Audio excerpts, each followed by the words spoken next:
현재 우리나라의 상황에 대해 외신이 분석하기를 박정희 대통령 시대의 정치 프레임, 통치 패러다임을 그대로 유지하고 있기 때문이라고 했습니다. 저는 정확한 분석이라고 생각합니다. 엊그제 목요일에 저희 교회에서 특강이 있었는데 강의 중에 성령의 역사에 대해 외국 학자가 분석하는 내용을 소개했는데 그 중에 한국 교회의 성령 운동에 대해 왜곡된 형태다라고 지적하는 내용을 들었습니다. 저는 그 지적도 정확하다고 생각합니다. 역사에서 대부분의 전환점은 결정적 사건으로 기인합니다.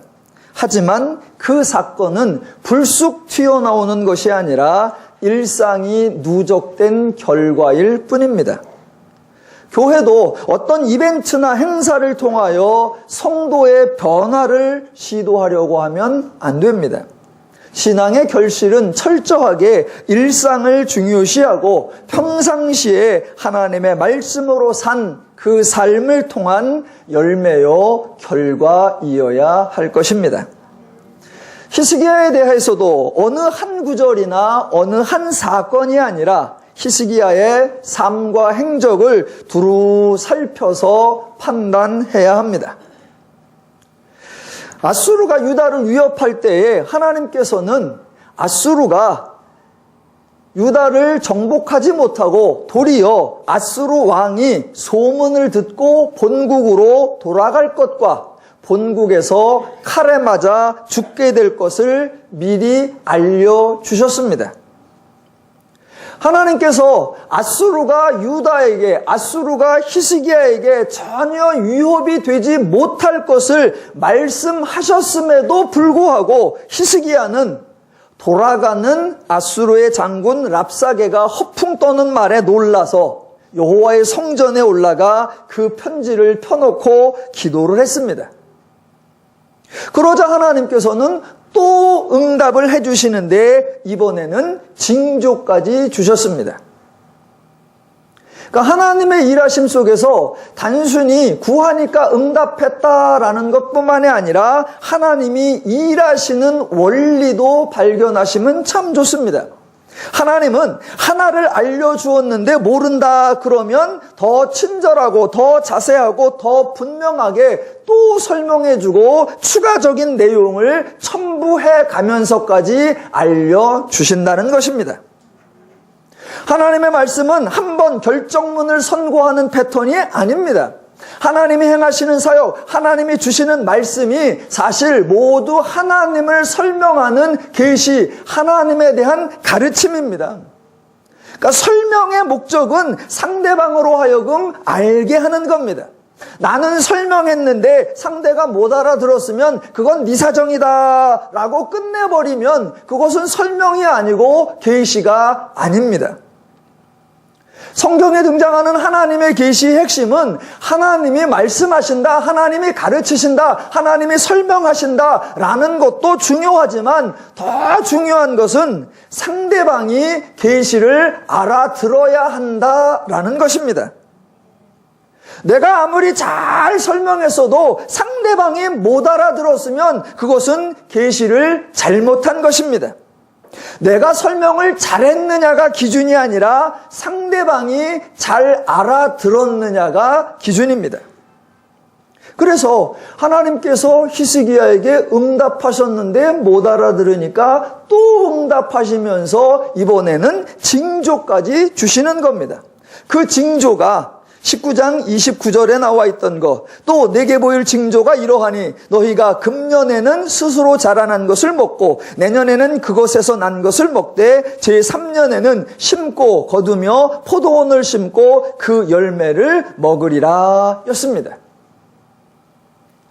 당장 살지 죽을지 모르는 사람들에게 3년 뒤의 일까지 알려주시니 이것은 정말 확실한 응답입니다. 당장 당연히 살 것이고 혹시 내년에 무슨 일이 생겨도 그것은 별로 신경 쓸 일이 아니고 혹시 3년째에 큰 일이 생겨도 전혀 걱정할 일이 아닙니다. 하나님은 지금부터 3년 동안 앗수르에 대하여 마음을 놓아도 되도록 징조를 주셨습니다. 그래서 하나님의 계시 방식, 하나님의 응답 패턴이 얼마나 자상하고 얼마나 친절하고 얼마나 정확한지 아시면 참 좋습니다.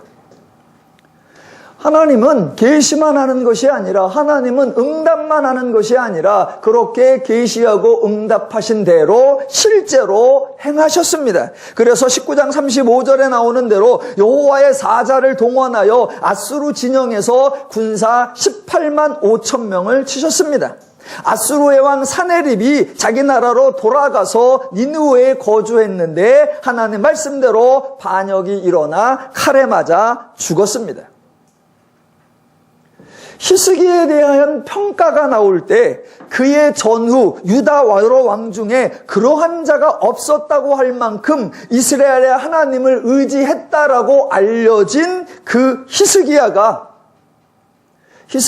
처음 등장하는 18장부터 지금까지 안타깝게도 신앙의 모습, 믿음의 모습이 보이지 않습니다. 열왕기 하에 히스기야에 대한 내용이 18장, 19장, 20장에 나오는데 크게 4개의 사건을 기록하고 있습니다. 첫 번째 사건이 18장 13절 이하인데 앗수르 왕이 쳐들어오자 여호와의 성전에 있는 은을 가져다 바쳤다고 합니다. 두 번째 기록이 19장 1절 이하인데 옷을 찢고 굵은 배를 들고 두르고 여호와의 전으로 가기는 했는데 본인이 기도하지 않고 이사야에게 당신의 하나님 여호와께 기도하소서 혹시 들으실까 하나이다 라는 것뿐이었습니다. 세 번째 기록이 19장 14절 이하인데 앗수르의 장군 랍사게의 허풍을 듣고 여호와의 성전에 올라와 기도했다는 것이었습니다. 그 기도를 제가 전문 용어를 붙였었습니다. 뒷북 기도라고. 이러한 세 가지의 행적 중에도 믿음의 모습, 신앙의 모습이 보이지 않는다는 것을 기억하셔야 네 번째 기록, 열왕기하 20장 이하에 등장하는 히스기야의 말을 파악하실 수가 있습니다. 자, 20장 1절을 보겠습니다. 그때에 히스기야가 병들어 죽게 되매 아모스의 아들 선지자 이사야가 그에게 나와 이르되 여호와의 말씀이 너는 집을 정리하라 내가 죽고 살지 못하리라 하셨나이다 입니다. 자, 히스기야가 병이 들어 죽게 되었습니다. 이때 히스기야의 나이가 몇 살쯤 되었을 것 같습니까? 이런 걸 물어볼 줄은 몰랐죠? 자, 히스기야가 병이 들어서 죽게 되었다는데 도대체 몇 살쯤 되었을까? 자, 열왕기하 18장 2절에 가보면 히스기야가 25세의 왕이 됩니다. 그리고 18장 13절을 지나면 통치한 지 14년이 지났다라고 하니까 현재 적어도 39살이 넘었습니다. 그리고 25세의 왕위에 등극해서 29년을 통치했다라고 하니까 죽을 때가 54살입니다.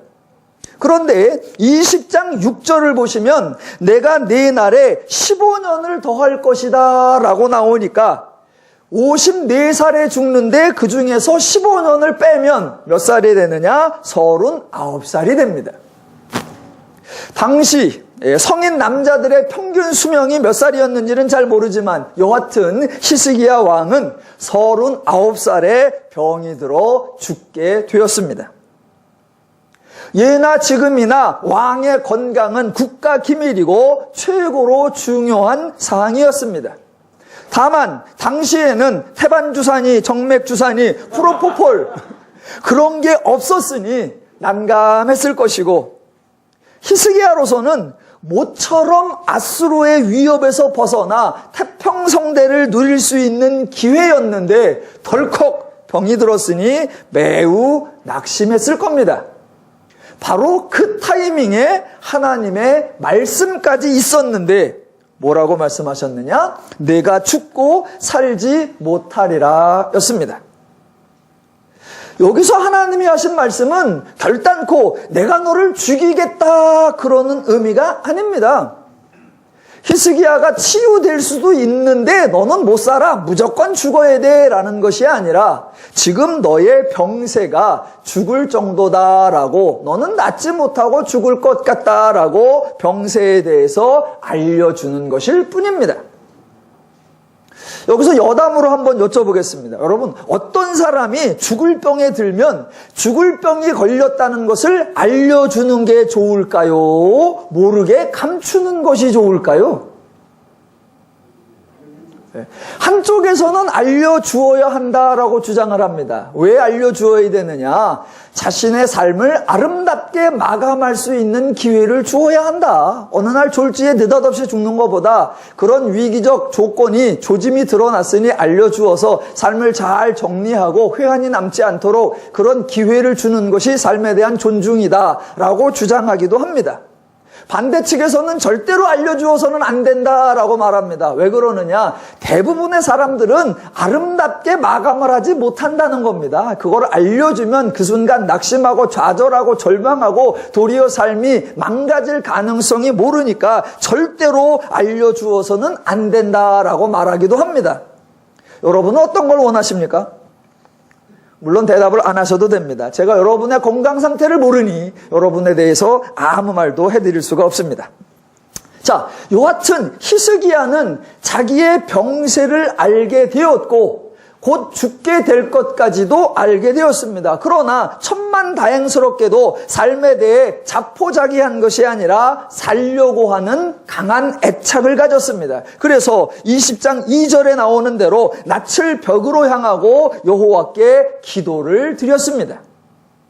저와 여러분이 주목하고자 하는 부분이 바로 이 기도의 성격, 과연 필요한 기도였나 또는 과연 적절한 기도였나 라는 것입니다. 히스기야의 기도가 3절에 나옵니다. 여호와여, 구하오니 내가 진실과 전심으로 주 앞에 행하며 주께서 보시기에 선하게 행한 것을 기억하옵소서 하고 히스기야가 심히 통곡하더라입니다. 히스기야가 덮어놓고 통곡만 한 것이 아니라 나름대로 자기의 행동을 언급하면서 기억해달라 호소하는 것을 보면 무엇인가 행한 것이 있기는 있는 것 같습니다. 히스기야가 자기의 행적을 주장했으니 과연 히스기야가 무엇을 했는지 살펴보아야 합니다.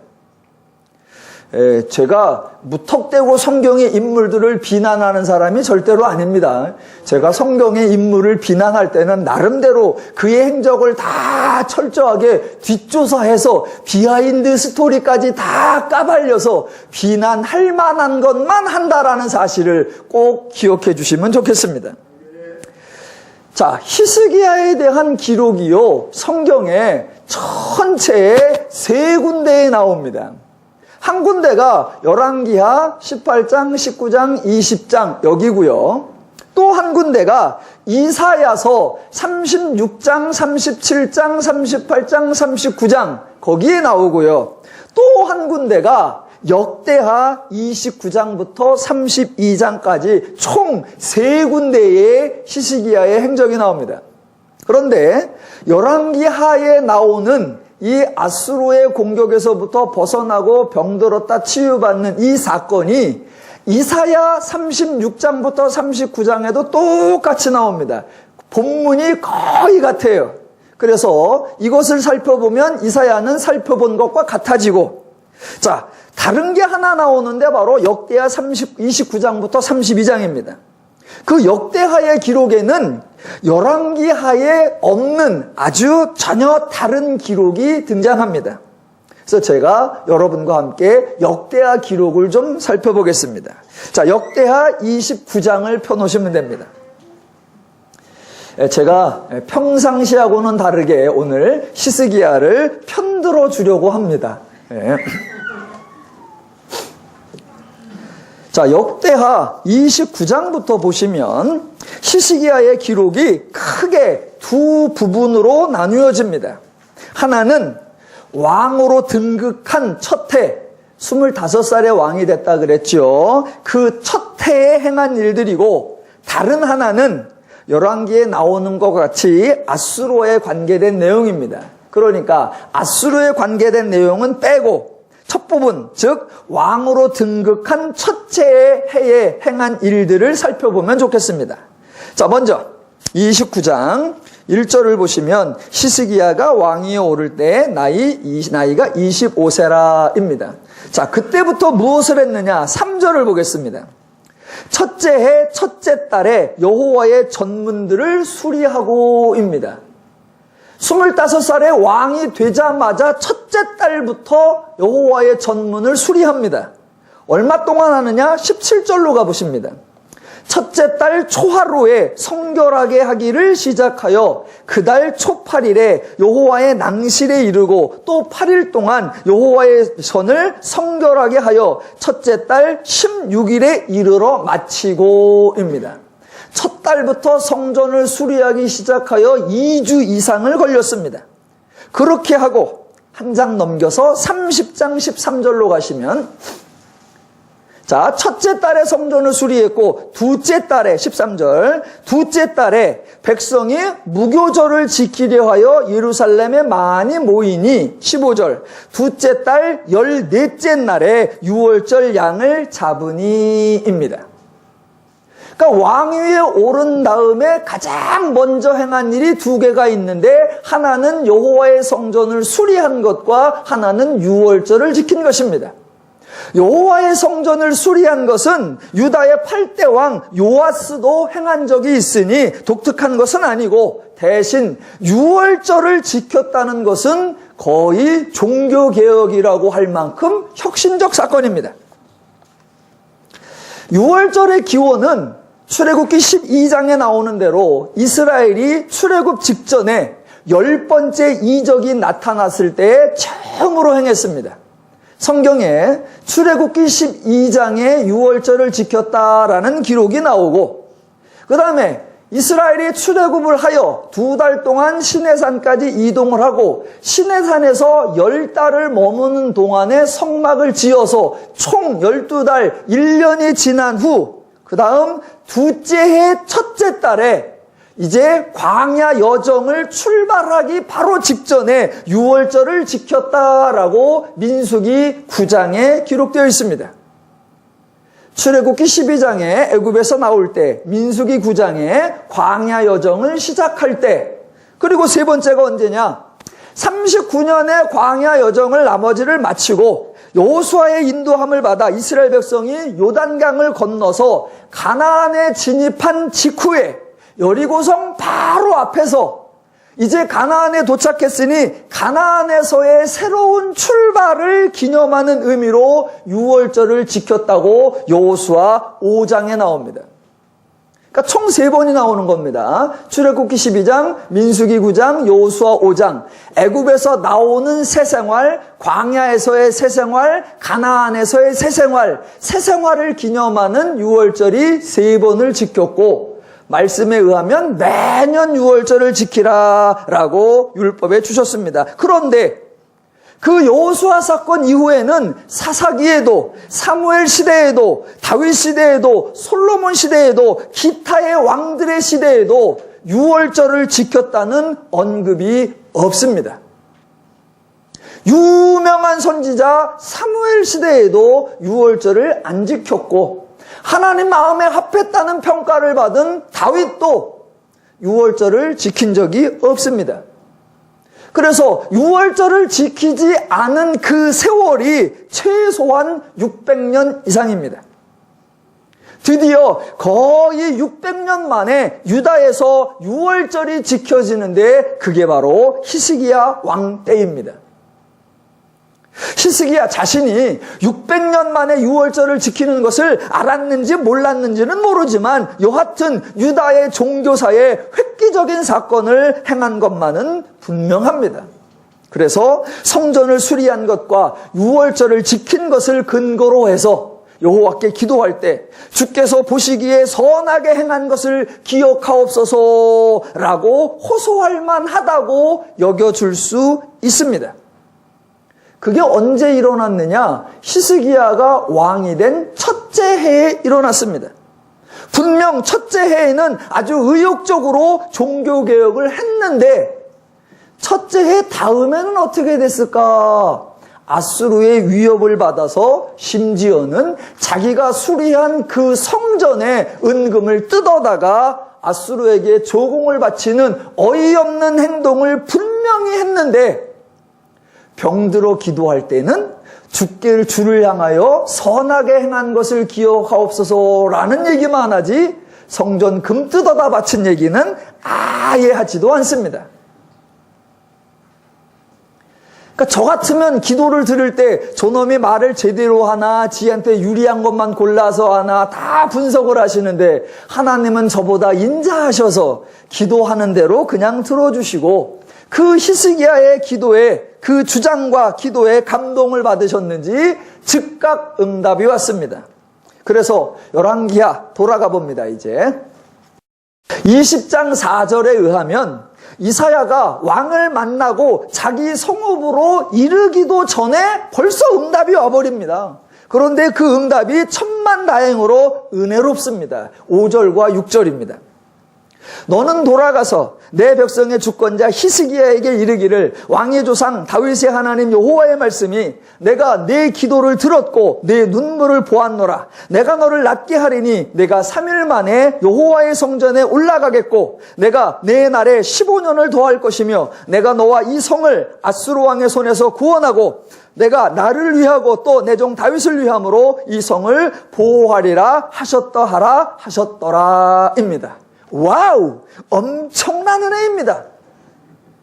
병이 들어 죽을 것 같았는데 불과 3일 내에 치유가 될 것이고 앞으로 자그마치 15년을 더 살게 되었단 말입니다. 여러분 같으면 이 순간에 무슨 말씀을 하시겠습니까? 예, 무조건 아멘이고 무조건 할렐루야입니다. 그런데 히스기야는 달랐습니다. 그런데 히스기야가 아주 기이하게 반응을 합니다. 자, 우선 7절을 보시겠습니다.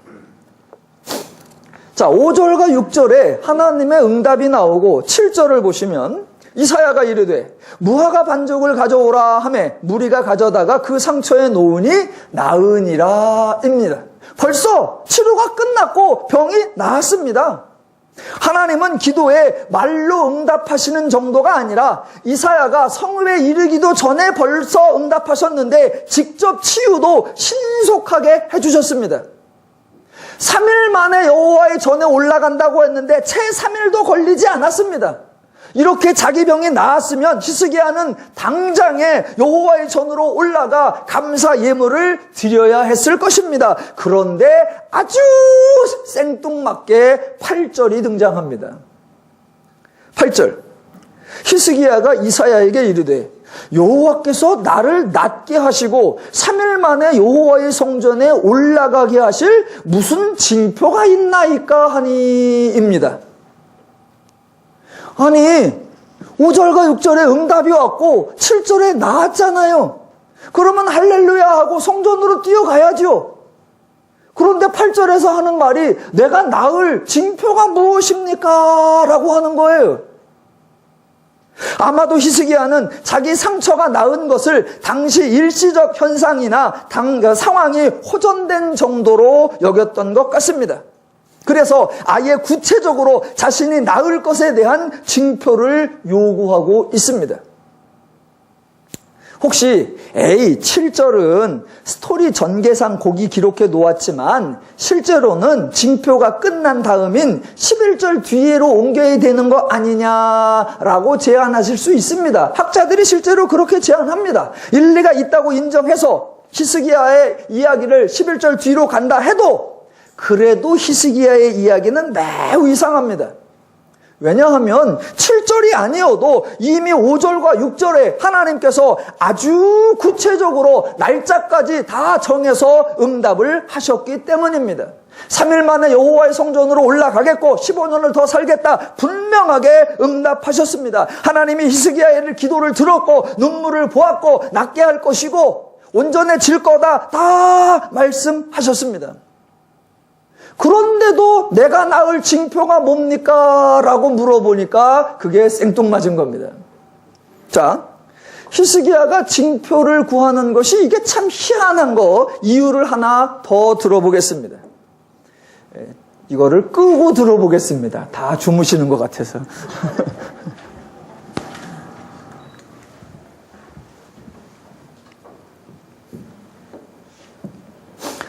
자, 지금 앞뒤가 없이 그냥 히스기야가 징표를 구했다, 하나님 앞에 구했다, 이렇게 볼 것이 아니라 하나님은 과연 아무것도 안 알려주셨나? 그래서 히스기야가 징표를 구하는 게 정당한가? 아니면 이미 많은 것이 있는데 또 징조를 구하니까 이게 어이없는 것인가? 잘 분석해야 된다는 겁니다. 자, 첫 번째가 5절과 6절에 이미 날짜를 지정해 주면서까지 응답하셨는데 징조를 구하니까 생뚱맞은 거고, 하나 증거를 더 들어대면, 자, 앞에서 19장에서 히스기야가 아수르 왕의 편지를 펴놓고 여호와께 기도할 때 이미 하나님께서 응답하셨고 더 나아가 징조까지 주셨다고 설명했습니다. 그런데 그 응답과 그 징조가 히스기야의 질병과도 연관이 있습니다. 자, 19장의 사건이 언제 일어났느냐? 히스기야가 왕위에 오른 지 14년에 발생했다라고 했습니다. 그러면 25살의 왕위에 올라서 14년을 통치했으니 39살 때입니다. 그러니까 히스기야가 병이 들은 것도 39살 때입니다. 그러니까 같은 해에 일어난 사건입니다.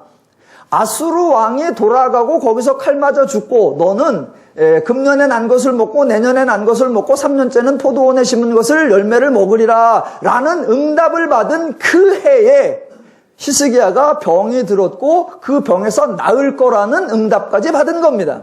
그러니까 같은 해에 일어난 사건입니다. 자, 그런데 히스기야가 병에 걸려서 죽을 것 같지만 하나님이 같은 해에 이미 주셨던 징조에 의하면 3년 내에는 히스기야는 죽지 않는다는 것입니다. 왜? 하나님이 징조를 주실 때 금년에 난 것을 먹고 내년에 난 것도 먹고 3년째에는 포도원을 심어 그 열매를 먹으리라 라고 말했으니까 히스기야는 3년 때까지는 살아있는 겁니다. 20장 1절에 병이 들자 하나님이 말씀하셨습니다. 너는 집을 정리하라. 내가 죽고 살지 못하리라. 이렇게 말씀하셨지 않냐? 그러니까 곧 죽는 거 아니냐라고 따지실 수 있습니다. 맞습니다. 하나님이 그런 말씀하셨습니다. 그런데 언제 죽는다 그런 말씀은 하지 않았습니다. 그러니까 저는 지금 히스기야의 태도가 지금과는 정반대로 나타났어야 한다는 겁니다. 아수르 왕의 사건에 대해 최소 3년에 해당되는 징조를 받았습니다. 그 징조대로 하나님 말씀이 이루어져서 아수르 왕으로서는 도저히 대적할 수 없는 상황 같았는데 그 왕이 자기 나라로 돌아가고 칼에 맞아 죽는 것을 히스기야가 직접 목격했습니다. 그렇다면 이제 히스기야는 하나님을 믿었어야 하고 하나님이 하신 말씀을 신뢰했어야 하고 하나님이 주신 징조를 인정했어야 한다는 겁니다. 병이 들었으면 낫게 해달라고 할 수 있습니다. 그런데 징조에 의하면 아무리 죽을 병이 들어도 3년 내에 죽지 않는다는 것을 알고 있으니까 다만 병으로 인해 아프고 불편하고 어려우니까 그것을 치유해 달라라고 기도했어야 합니다.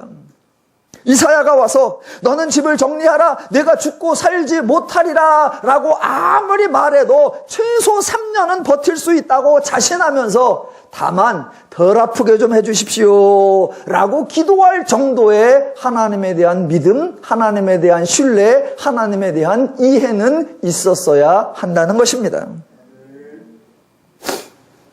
자, 히스기야의 행동이 너무너무 어이가 없는데, 자, 히스기야의 행동이 어이없는 이유가 뭐냐면 이미 자기가 가지고 있는 징조는 전혀 신뢰하지 않으면서 새로운 징표를 요구하고 있다는 겁니다. 19장 29절에서 하나님이 히스기야에게 징조를 주셨다라고 할 때 그 징조라는 단어와 20장 8절에서 히스기야가 하나님께 징표를 달라라고 할 때 그 징표가 같은 단어입니다. 그러니까 하나님은 이미 히스기야에게 징조를 주셨는데 그 징조의 의미는 완전히 무시하고 새로운 징조를 달라고 하고 있습니다. 가지고 있는 징조를 신뢰하지 않는 사람에게 새로운 징표가 무슨 의미가 있겠습니까? 더 어이가 없는 거는 보세요. 하나님께서 히스기야에게 야 너는 3일 만에 여호와의 성전에 올라갈 거다라고 말씀을 하셨습니다.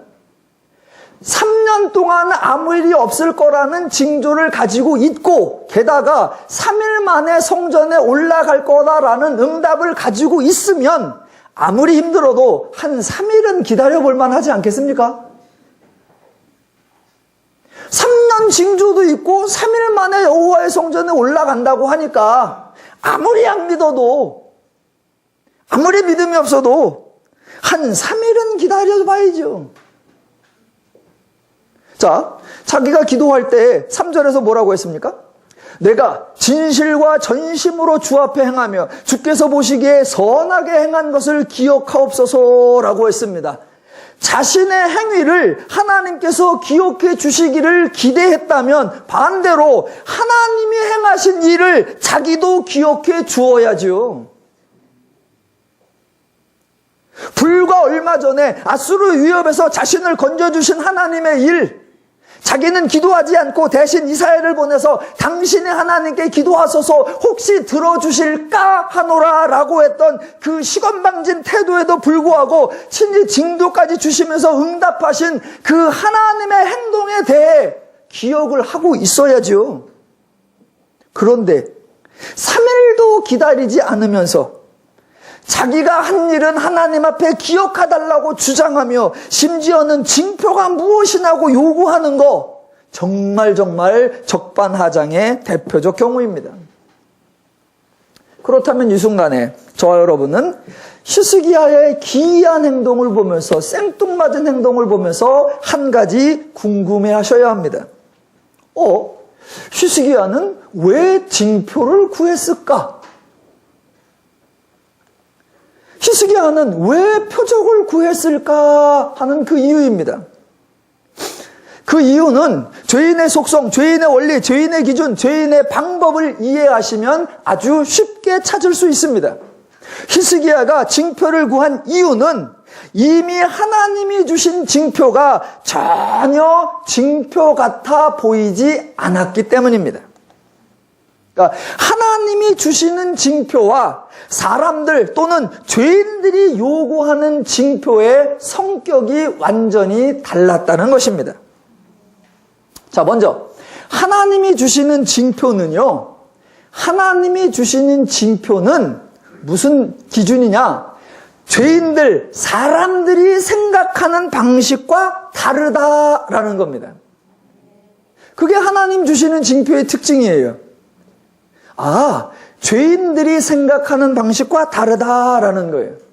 그래서 제가 그동안 설명드렸었죠. 계시의 3요소. 사람들이 불가능하다고 생각하는 사건, 사람들이 불가능하다고 여기는 사람, 사람들이 불가능하다고 여기는 방법이었습니다. 그래서 하나님의 계시, 하나님의 징표의 특징은 규모나 장소나 시간이나 상황과 관계 있는 것이 아니라 딱 하나, 죄인 생각과 다르다라는 겁니다. 왜냐? 하나님은 죄인의 생각을 깨는 것, 죄인들의 사고방식을 깨는 것, 그것이 목적이기 때문입니다. 그런데 죄인들, 사람들이 생각하는 징조, 사람들이 생각하는 징표의 특징은 놀라운 일, 기이한 일, 신기한 일, 희한한 일, 바로 그겁니다. 징조는 이적이라고 표현해도 되는데 다시 한번 하나님이 생각하는 징조, 하나님이 생각하는 이적의 기준은 죄인들의 생각과 다른 것 이것이고 죄인들이 생각하는 이적의 기준은 놀랍고 신기하고 희한한 겁니다. 자, 히스기야의 경우 하나님이 이미 징조를 주셨습니다. 뭐를 주었느냐? 금년에는 스스로 자라난 것을 먹고 내년에는 그것에 나선 것을 먹고 제3년에는 심고 거두고 포도원을 심고 그 열매를 먹을 거다입니다. 하나님의 입장에서는 그것이 이적이고 기적이고 징표입니다. 왜? 지금 아수르에게 포위되어 있는 상태에서 내년과 내후년을 전혀 생각하지 않고 있기 때문입니다. 내년 얘기를 언제 해? 지금 오늘 사느냐 죽느냐가 문제인데 전혀 생각을 하지 않고 있는데 그들의 생각과 다른 것을 말씀하고 계시니까 포도원에 난 것을 먹는다. 그게 징표입니다. 그런데 죄인들의 입장, 히스기야의 입장에서는 그거는 전혀 이적도 아니고 기적도 아닙니다. 왜냐하면 그럼 포도나무가 자라지. 포도나무가 자르고 포도나무 따서 그건 따먹지. 그게 뭐예요? 그거야 당연한 거지. 그렇게 생각을 하니까 이적이 아닙니다. 포도나무가 자라는 게 신기해? 포도나무가 자라는 게 놀라워? 포도나무 자라는 게 희한해? 아니, 그럼 그건 이적이 아니야. 이렇게 돼버린 겁니다. 자, 그래서 하나님이 생각하는 징조와 인간이 생각하는 징조의 기준이 다르다는 것을 여러분이 생각하셔야 되고, 자, 성경에 나타난 하나님의 징조는 주로 사실은 인간이 요구하니까 주는 것이 아니라 인간이 요구하기도 전에 하나님이 먼저 주십니다. 그래서 성경에 특별히 징조나 징표가 되는 걸 골라야 되는 게 아니라 하나님이 계시하시는 거, 하나님이 설명하시는 거, 하나님이 말씀하시는 거, 하나님이 일하시는 거, 그게 다 징조고 그게 다 계시입니다. 한두 개 예를 들어볼게요. 하나님께서 아브라함을 택하여 민족을 이루겠다라고 선언하는 것, 그게 계시고 그게 징조입니다. 왜냐하면 사람들은 민족을 이룬다는데 부인이 애도 못 낳는 남자를 데려다가 민족을 이룰 거라고 아무도 생각을 안 하기 때문입니다. 그러니까 죄인들하고 생각이 다르니까 그게 징조고 그게 계시입니다. 또 모세를 통해서 출애굽을 한다는 거, 그게 계시고 그게 징조입니다. 왜냐하면 죄인들은 사람을 죽이고 도망한 살인자, 민족을 버리고 떠나가 있는, 그것도 나이가 많은 사람을 지도자로서 출애굽을 시킬 리더로 선택할 생각을 전혀 안 하고 있기 때문입니다. 그러니까 사람들의 생각과 다르기 때문에 그게 징조고 이적입니다. 또 개구리가 출애굽할 때 10가지 이적 중에 두 번째 이적, 개구리가 사람 사는 곳에 올라오는 것, 그것도 징조요 계시입니다. 에이, 개구리가 사람 사는데 올라오는 그게 징조야. 예, 사람들은 그렇게 생각합니다. 그러나 성경은 그걸 징조라고 하는 겁니다. 왜냐하면 죄인들은 어떤 사람이 말한다고 해서 개구리가 동시에 같은 장소, 같은 방향으로 다 같이 올라올 거라고 아무도 생각을 안 하기 때문입니다. 그러니까 성경이 말하는 징조는 사람들이 생각하지 아니하는 것입니다. 열왕기에서 따져보면 엘리사가 행한 사르밧 과부의 밀가루통, 그게 징조입니다. 왜냐하면 밀가루통을 이렇게 붓는데 가루가 떨어지지 아니하고 계속 나올 거라고 사람들은 아무도 생각하지 않기 때문에 그게 징조입니다. 그럼 성경에서 말하는 하나님의 관점에서의 징조는 죄인들의 생각과 다른 것입니다. 그런데 사람들이 생각하는, 죄인들이 생각하는 징조는 그냥 신기한 거, 특이한 거, 이상한 거, 놀라운 겁니다. 성경에 사람들이 하나님 앞에 징조를 구한 적이 있습니다. 징조를 보여주시오 라고 한 적이 있어요. 그때 사람들이 어떤 걸 요구했는가를 보시면 사람들은 징조를 이렇게 생각하는구나 확인하실 수가 있습니다. 대표적으로 구약과 신약에서 하나만 골라보겠습니다. 구약으로 가면 기드온입니다. 사사기 6장 17절에 보면 기드온이 이런 말을 합니다. 기드온이 그에게 대답하되 내가 주께 은혜를 얻었사오면 나와 말씀하신 이가 주 되시는 표징을 내게 보이소서입니다.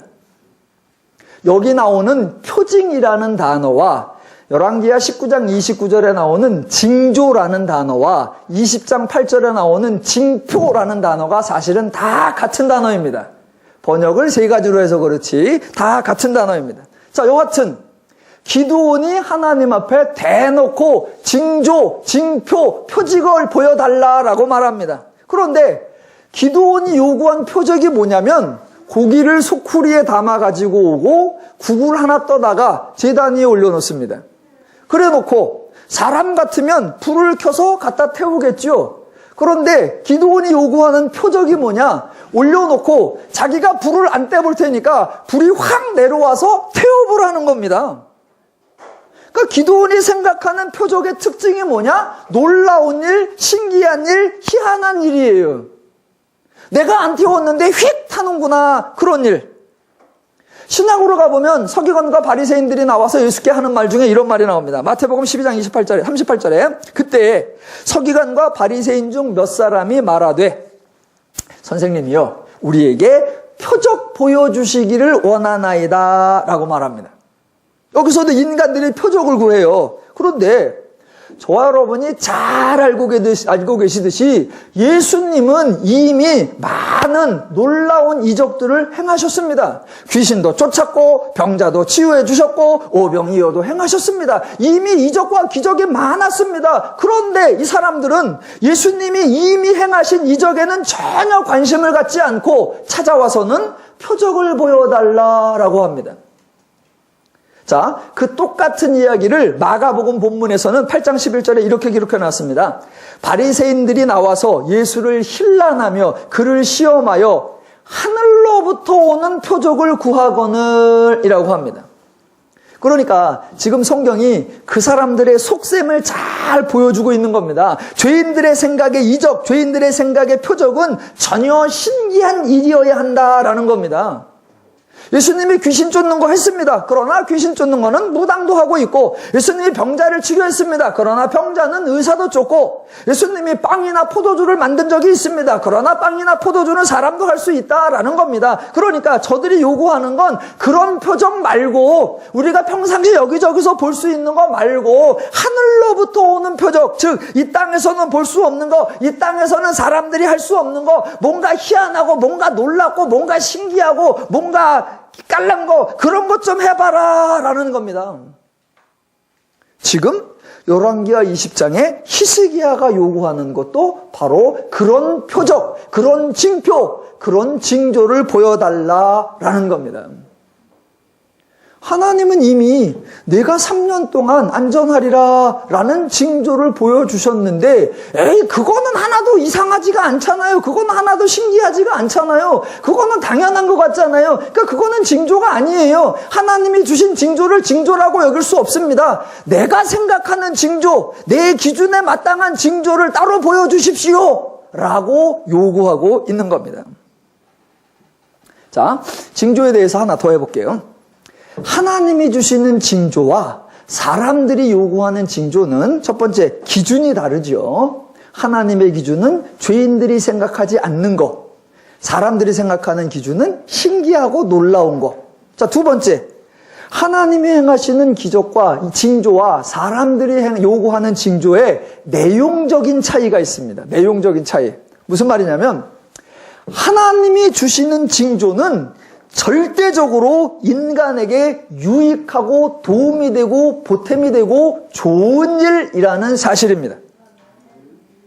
자, 하나님의 계시는 죄인들에게 하나님을 알려 죄인들이 하나님의 복을 누리게 하는 것, 즉 하나님의 모든 사역의 궁극적 목적은 인간이 행복을 누리게 하는 것입니다. 그래서 하나님이 행하시는 사역 하나하나가 모두 철저하게 인간에게 유익하도록 진행이 됩니다.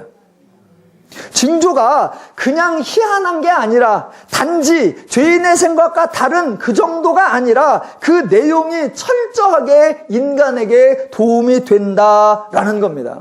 자, 얼핏 생각해봐도 여러분이 기억하시는 모든 하나님의 사역이 다 인간에게 도움이 되고 고마운 거였습니다. 몇 가지 예를 들어볼까요? 자, 광야에서 만나가 내리는 사건이나 반석에서 물을 내는 사건, 정말로 기적임과 동시에 징조임과 동시에 인간의 생명에 절대적으로 필요한 거였습니다. 만나가 내려서 인간이 먹었고 반석에서 물이 나서 인간이 해갈을 했잖아요. 열왕기 하에서만 살펴보면 4장에 엘리사가 행한 일 중에 선지자의 제자의 부인의 그 통에서 기름이 계속 나오는 그 사건, 독이 든 국을 고쳐주는 사건, 6장에서 물에 빠진 도끼가 떠오르는 사건, 모두 당사자에게 큰 도움이 됐습니다. 아니, 나무 하다가 도끼를 물에 빠뜨렸어. 그 도끼 빌려온 거란 말입니다. 갚아줘야 돼요.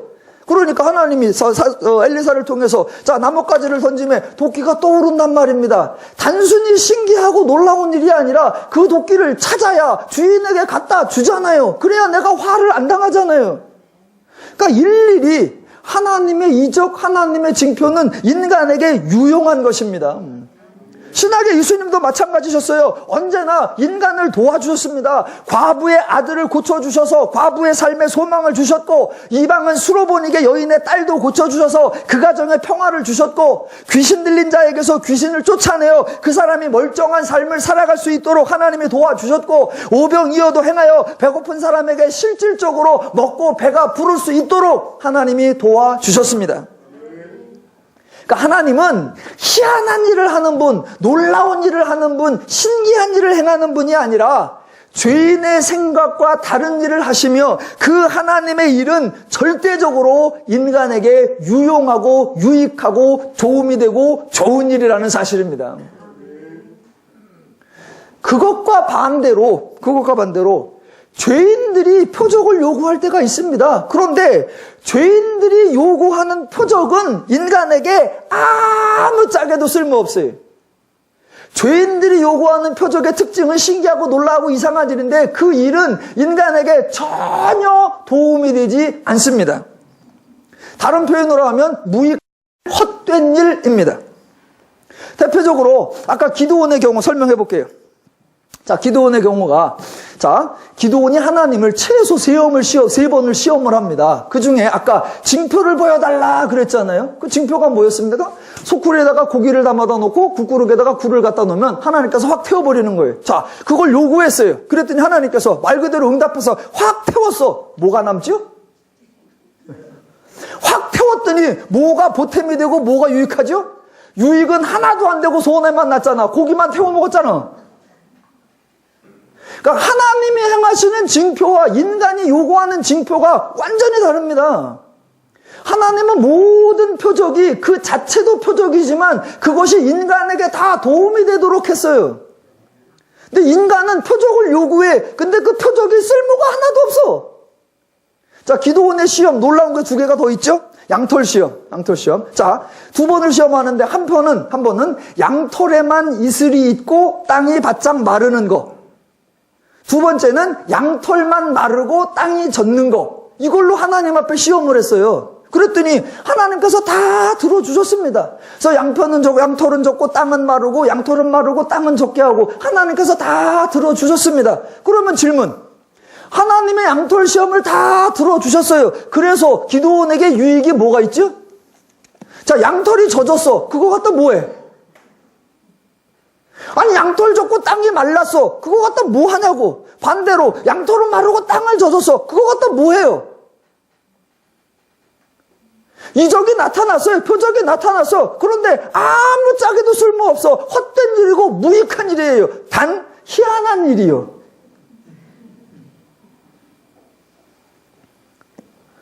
완전히 다르단 말입니다. 완전히. 기준도 다르고 내용도 다르고 결과도 다르고 완전히 달라요.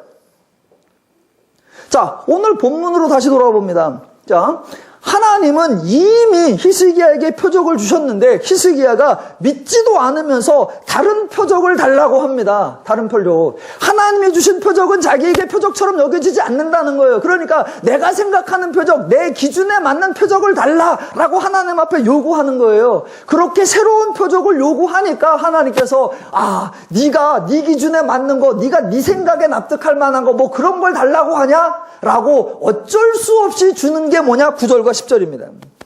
자, 지금 9절과 10절에 나오는 표적은 하나님이 행하시기는 하지만 하나님의 의도, 하나님의 기준, 하나님의 방법, 하나님의 목적에 의한 것이 아니라 철저하게 히스기야가 요구하고 히스기야 기준과 히스기야 생각과 히스기야 방법대로 하나님이 행해 주시는 것뿐입니다. 하나님은 이미 표적을 주셨는데 히스기야는 그 표적을 거부하고 새로운 표적을 요구합니다. 그래서 하나님은 히스기야가 요구한 표적의 양식을 알기에 그가 요구한 대로 주십니다. 그래서 히스기야가 요구한 표적이기에 그 내용이 정말 죄인의 기준, 죄인의 방식에 딱 들어맞습니다. 자, 9절을 보시면 이사야가 묻습니다. 해 그림자가 10도를 나아갈 것이니까 혹 10도를 물러갈 것이니까 라고 묻자 히스기야가 대답하는 게 이겁니다. 그림자가 10도를 나아가기는 쉬우니 그건 이상한 일이 아니야. 그건 신기한 일이 아니야. 그리할 것이 아니라 10도를 뒤로 물러가라. 그게 신기하고 이상하고 놀라운 거니까 그게 표적이라고 나를 생각할게 라고 요구하는 겁니다. 해 그림자가 10도를 물러가라. 그러니까 제가 앞에서 요구한 거하고 딱 들어맞습니다. 히스기야는 지금 희한한 일을 구하는 겁니다. 앞으로 가는 건 일상적이고 당연한 거니까 그거 말고 해 그림자가 뒤로 가는 걸 해달라라는 겁니다. 자, 그래서 하나님께서 지금 11절에 나오는 대로 해 그림자가 10도를 뒤로 물러나게 해 주십니다. 이때 질문. 해 그림자가 10도를 뒤로 물러갔대요. 그래서 무슨 보탬이 있죠? 아니 갑자기 해 그림자가 앞으로 가지 않고 뒤로 샥 가니까 자기가 갑자기 뭐가 인간에게 유익이 되고 뭐가 보탬이 되고 뭐가 유익이 되냐고요. 하나님 같으면 이런 표적을 안 주십니다. 왜? 그게 앞으로 가나 뒤로 가나 뭔 상관이요. 그러니까 하나님은 표적을 준다, 이적을 준다, 계시를 준다 당연하죠. 그게 목적이 뭐다? 인간에게 유익이 되어야 한다는 겁니다. 물론 그 표적에 담긴 하나님의 말씀, 하나님의 뜻, 하나님의 의도 그게 드러나야 되죠. 동시에 그 사건 자체도 인간에게 유익이 되어야 한다는 겁니다. 그런데 죄인들은 다 필요 없어. 그러니까 신기한 일 한번 해봐요. 놀라운 일 한번 해봐요. 아니 그 와중에 해 그림자가 10도를 뒤로 물러나 그거 갖다 뭐하게. 제가 만약 아주 재수없는 상상을 해보겠습니다. 제가 만약 폐암 말기다. 폐암 말기. 폐암 말기를 하나님께서 너는 곧 죽을 거다. 집을 정리해라. 그렇게 말씀하세요. 그랬더니 저도 하겠죠. 벽을 펴놓고 벽에다가 낯을 대가요 기도하겠죠. 하나님 좀 어떻게 살려달라고. 제가 얼마나 선하게 목회했는지를 기억하옵소서. 그러겠죠. 그러면 하나님께서 저에게 그러겠죠. 야 3일 만에 네가 다시 설교를 하게 될 것이고 네가 앞으로 50년을 더 살 거다. 그럼 저는 할렐루야 하요. 그럼 제가 또 이제 하나님이여 징표를 보여주시옵소서. 저도 할 겁니다. 그럼 하나님이 뭔 징표를 보여줄까? 그러면 저는 이렇게 구할 것 같아요. 해 그림자가 10도 이런 거 안 하고 하나님 제가 폐암 말기니까 암세포를 끄집어 여기다 내주십시오. 그러면 얼마나 멋있어요. 징조 암세포가 나왔고 덕분에 나는 낫잖아. 뭔가 구하려면 이런 걸 구해야죠. 쥐는 아파 있는데 해 그림자가 뒤로 물러갔대. 그래서 10도 뒤로 물러가 있던 거 잠시 후에 다시 앞으로 갔대요. 그게 무슨 의미가 있어요? 자, 죄인들이 얼마나 어이없는가를 설명한 겁니다. 하나 더 볼게요. 자, 표적이나 징조나 징표에 관련해서 죄인들의 요구 또는 죄인들의 반응이 정말 어이가 없습니다. 그 결정판이 뭐냐면 자기들이 요구한 징조를 자신들이 믿지 않는다는 사실입니다. 자기들이 구해요. 왔어. 근데 안 믿어. 여러분, 하나님이 주시는 징조를 안 믿는 것은 어쩌면 당연하다고 여길 수 있습니다. 왜? 하나님이 주신 징조는 죄인들의 생각과 다르니까 믿기 어려웠겠죠. 하지만 자신들의 요구대로 징조가 이루어졌으면 믿어야지요. 그게 정상이지요. 그런데 자기가 요구하고 자기가 요구한 대로 징조가 주어져도 죄인들은 믿지 않습니다. 그게 죄인들의 한계입니다. 여러분, 구약부터 신약까지 죄인이 표적을 보고 하나님을 믿은 사람이 없고 징표를 보고 하나님의 뜻을 이해한 사람이 없고 징조를 보고 하나님의 말씀을 배운 사람이 없습니다. 자, 히스기야의 사건에서 오늘 11절까지 하고 다음 주에 12절부터 볼 건데 여러분이 오늘 사건을 잘 기억하고 계셔야 다음 주 얘기가 됩니다. 무슨 얘기냐면 지금 병이 걸려서 죽을 것 같을 때 하나님은 응답하셨는데 그 응답을 믿지 않고 징조를 구했단 말입니다. 그러면 징조가 이루어졌어요. 해 그림자가 뒤로 물러났고 병은 이미 7절에 다 고침받았습니다. 그렇다면 12절부터 뭐가 나와야 되느냐? 히스기야가 하나님을 믿는 사건, 하나님을 신뢰하는 사건, 하나님을 의지하는 사건, 오직 여호와를 경배하는 사건이 나와야 됩니다. 그런데 다음 주 12절부터 보면 히스기야가 하나님을 전혀 안 믿는 사건이 나옵니다.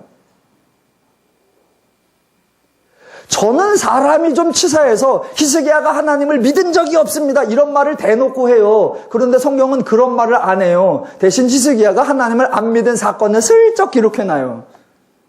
그러니까 여러분이 그 흐름을 찾아야 됩니다. 7절, 8절, 9절에서 징조를 받았구나, 응답을 받았구나, 그러면 믿음 있는 것을 보였겠지? 라고 예상을 하는데 12절 뒤에 가면 전혀 다른 사건이 딱 나오면서 징조가 오긴 왔는데 그 징조를 보고 히스기야가 배우지 않았고 지가 요구한 징조에도 불구하고 자기가 전혀 달라지지 않았구나 라는 것 다음 주에 합니다. 그래서 다음 주에 안 오시면 여러분은 히스기야를 계속해서 오해하실 수밖에 없습니다. 성경은 죄인이 표적을 통해 하나님을 믿을 것으로 기대하신 적이 없습니다.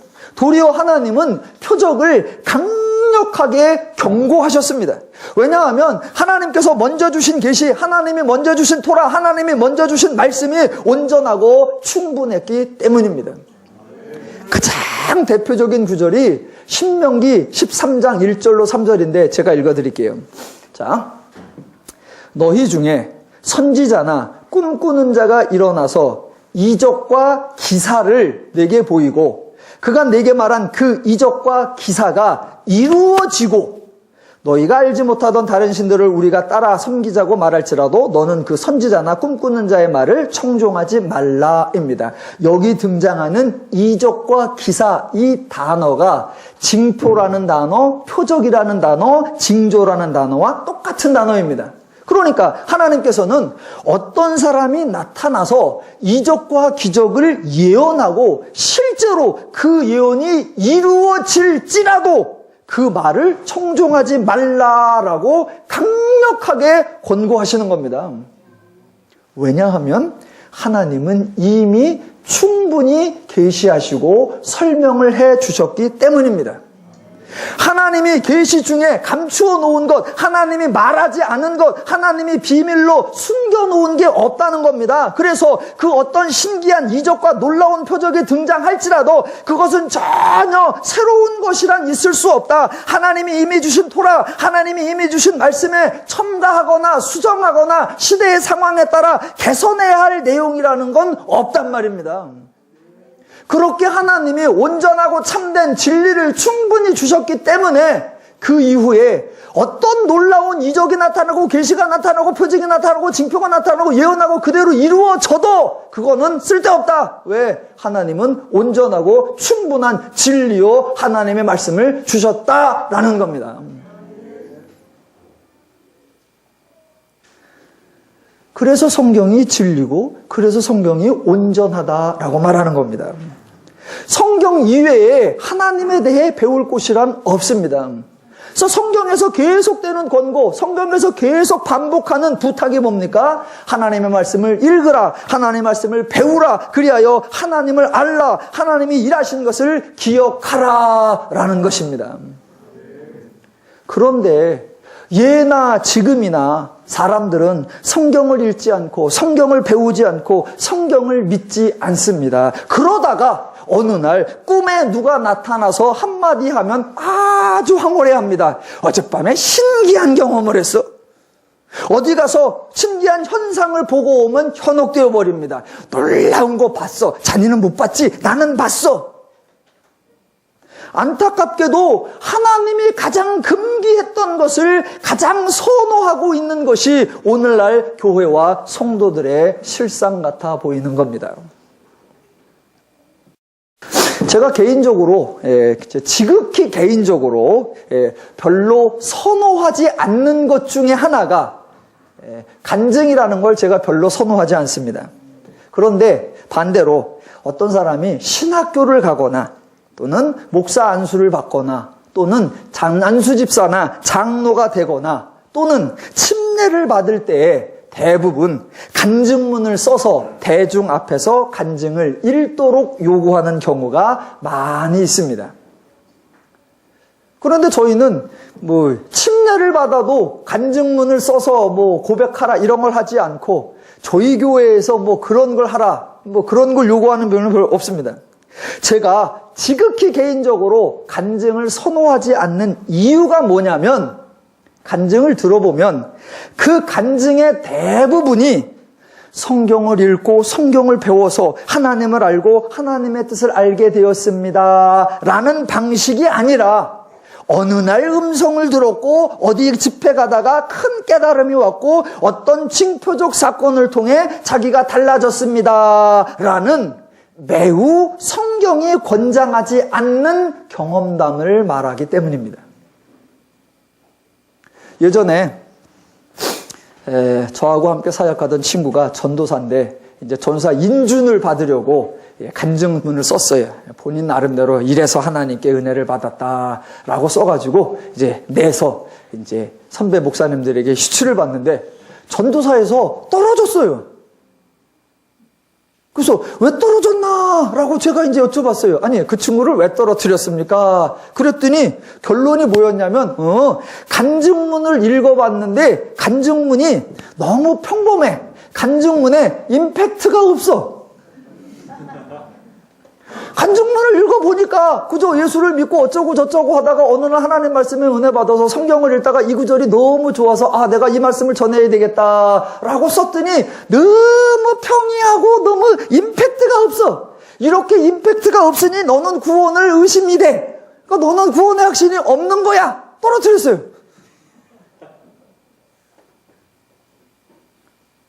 세상에 그런 게 어디 있어요. 저는 정반대로 가야 된다는 겁니다. 정반대로가. 제가 어느 날 뭔 음성을 들었고요. 제가 어느 날 뭘 봤거든요. 라고 보면 그거 꿈이요. 그거 빼. 그거 환청이요. 그거 빼. 대신 성경을 읽다 보니까 저는 잘 모르겠는데 성경에서 하나님이 나를 내 백성이라 부르셨더라고요. 하나님께서 내가 너와 함께 하겠다라고 말씀하셨더라고요. 내가 너를 끝까지 사랑하노라 라고 말씀하셨더라고요. 우와, 이런 하나님 되게 좋은 것 같아요. 그래서 나는 이런 하나님을 배우러 신학교 가고요. 이런 하나님을 증거하러 목자가 되고 싶습니다. 오케이!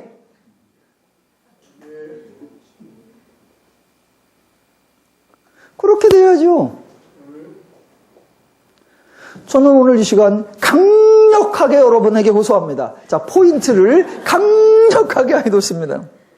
성경이 하나님의 말씀이요 진리인 줄로 믿습니다. 성경을 읽으시고 성경을 배우시기를 주님의 이름으로 축원합니다.